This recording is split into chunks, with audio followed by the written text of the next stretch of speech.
ఇప్పుడు మన సింగరేణి యూనియన్ అధ్యక్షులు రాజిరెడ్డి గారిని మాట్లాడవలసిందిగా కోరుతాం.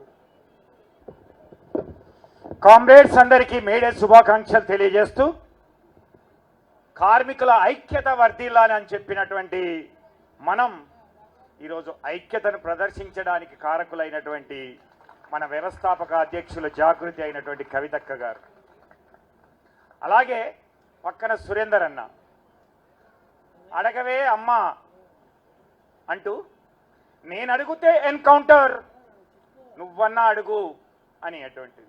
అంటే ఒక యువకుడు కానీ లేదా ఒక ప్రశ్నించేటువంటి నాయకుడిని ఈరోజు ఎన్కౌంటర్ చేద్దామనేటువంటి ఆలోచనతో కేంద్ర ప్రభుత్వం అయితే ఇప్పుడున్నటువంటి రాష్ట్ర ప్రభుత్వాలు అయితే చేస్తున్నటువంటి దానికి, అలాగే కార్మికులే కాదు సమాజంలో ఉన్నటువంటి అంతరాలు, విభేదాలు, డిఫరెన్సెస్ అనేక రకాలుగా, అంటే కష్టించి పనిచేసే వాడికేమో ఇంకా అలానే ఉండిపోతున్నాడు, కానీ ఏదైతే మనతో కష్టం చేపించుకునేటువంటి వాడు మాత్రం రోజు రోజుకు ఎదిగిపోతున్నాడు అనేటువంటి దాన్ని మనకు చిత్రీకరించినటువంటి దాంట్లో మనకు కనిపిస్తుంది.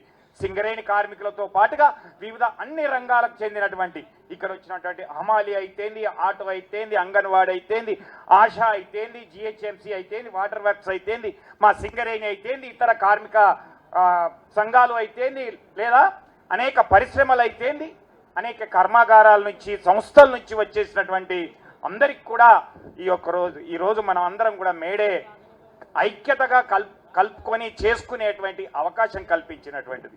రెండు విషయాలు చెప్పి ముగిస్తాను. ఒకటి, ఈరోజు 4 కోడ్లు 29 చట్టాలని, కార్మికులకు సంబంధించిన చట్టాలని 4 కోడ్లుగా మార్చి ఈరోజు కేంద్ర ప్రభుత్వం మీకు సులభంగా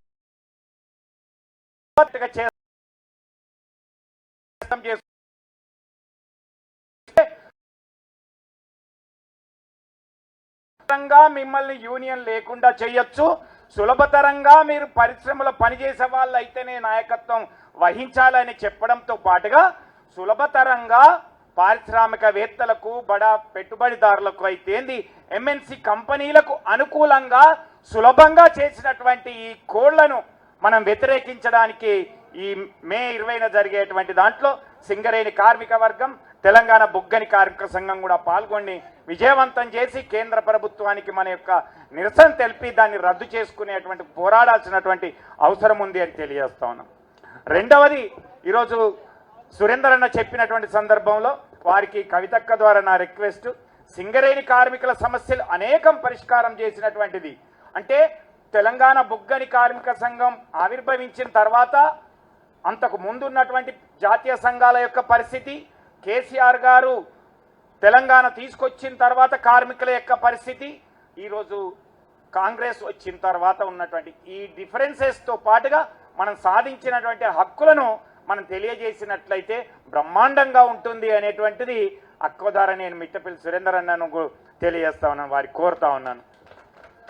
అంతేకాకుండా సింగరేణి విషయం కూడా ఈరోజు కవితక్క గారు మీరు చూశారు ప్లే చేసినప్పుడు ఆడియో విజువల్లో, ఒక హెల్మెట్ పెట్టుకొని బొగ్గుబాయి అండర్ గ్రౌండ్లో దిగినటువంటిది. ఏదో సులభంగా ఇక్కడ పైన ఉన్నటువంటి వాళ్ళని కలిసేటువంటి నాయకురాలు కాదు. అంటే రూట్ కాజ్ తెలుసుకోవడానికి, ఎక్కడైతే సమస్య ఉందో, ఎక్కడైతే కార్మికుడికి ఇబ్బందులు ఉన్నాయో దాన్ని స్వయంగా తెలుసుకున్నప్పుడే దాని ప్రెజెంటేషన్ చేయగలుగుతారు అనేటువంటి ఆలోచనతో సింగరేణి బొగ్గు బావుల్లోకి వెళ్ళి, ఆ రోజు మహిళలు బొగ్గు బాయిల దిగలే, కానీ ఈరోజు బొగ్గు బాయిలకు మహిళలను దింపుతున్నాం అంటే అది కవితక్క గారు, కేసీఆర్ గారు, తెలంగాణ బొగ్గుగని కార్మిక సంఘం మాత్రమే. ఈరోజు మీరు చూశారు 2000 మంది సింగరేణిలో మహిళా సోదరిమణులు పనిచేస్తున్నారు. అంటే అందులో 600 మంది, అంటే ఇంతకుముందు ఉన్నటువంటి వాళ్ళు డాక్టర్స్ అయితేంది, లేదా ఇతర క్లరికల్ స్టాఫ్ లాంటి వాళ్ళు ఉన్నటువంటిది. కానీ ఈరోజు కవితక్క చేసినటువంటి ఒక సూచన మేరకు, వారిచ్చినటువంటి లెటర్ మేరకు, కేసీఆర్ గారు చెప్పిన దాని మేరకు ఈరోజు 600 మంది మహిళా సోదరిమణులు అదనంగా సింగరేణిలో రావడంతో పాటుగా ఇక్కడ ఉన్నటువంటి యువత అంతా వచ్చింది. అంటే 15,000 మంది కార్మికులు ఈరోజు యువత రావడానికి కారకులు ఈరోజు కేసీఆర్ గారు, కవితక్క అనేటువంటిది తెలియజేస్తూ, ఈ సంస్థలను మనం రక్షించుకోవాల్సినటువంటి అవసరం ఉంది అని కూడా తెలియజేస్తూ, 119,000 ఉన్నటువంటి మంది 60,000 మందికి వచ్చింది తెలంగాణ వచ్చే వరకు, ఈరోజు 40,000 మందికి వచ్చింది. అదే కేసీఆర్ గారు ముఖ్యమంత్రి కాకపోతే ఈరోజు 25,000 మంది మాత్రమే సింగరేణిలో ఉండేవాళ్ళు 15,000 మంది కార్మికులను, ఈ యువకులను రప్పించినటువంటి తెప్పించినటువంటి ఘనత మన తెలంగాణ ప్రభుత్వాన్ని, కేసీఆర్ గారిది, కవితక్కది, తెలంగాణ బొగ్గని కార్మిక సంఘాన్ని తెలియజేస్తూ ఈ అవకాశాన్ని కల్పించినటువంటి నిర్వాహకులకు ధన్యవాదాలు. జై తెలంగాణ.